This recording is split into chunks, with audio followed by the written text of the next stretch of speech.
જી, રાજકોટ મહાનગરપાલિકાની જે ફૂડ શાખા છે, એના દ્વારા રાજકોટ શહેરના વિવિધ પ્રકારના જે સિંગતેલના, ખાસ કરીને સિંગતેલનું વેચાણ કરતા રિટેલર અથવા પેકેજર્સ છે, એમને ત્યાંથી કુલ 4 દિવસમાં 18 જેટલા નમૂના છે એ લેવામાં આવ્યા છે.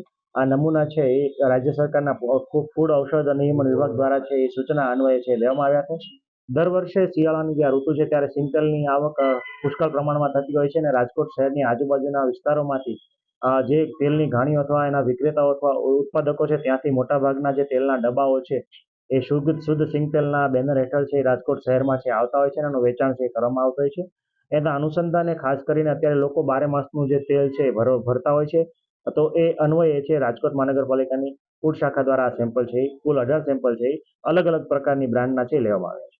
આ નમૂના છે માત્ર સિંગતેલના છે લેવામાં આવે છે. ખાસ કરીને સિંગતેલમાં છે અત્યારે મોટા ભાગે ભેળસેળ થવાની શક્યતા હોય છે રહેલી હોય છે.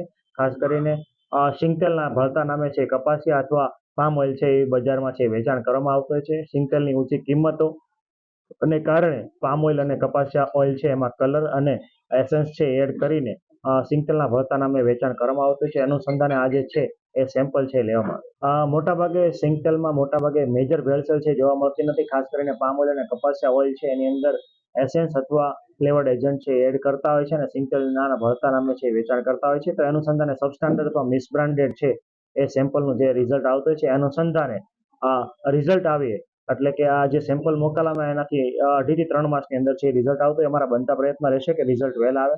રિઝલ્ટ આવ્યા પછી સબસ્ટાન્ડર્ડ અથવા મિસબ્રાન્ડેડ ડિક્લેર થઈ આગળ ઉપર જે છે એફએસએસઆઈ ના નોર્મ્સ મુજબ કાર્યવાહી કરવામાં આવશે.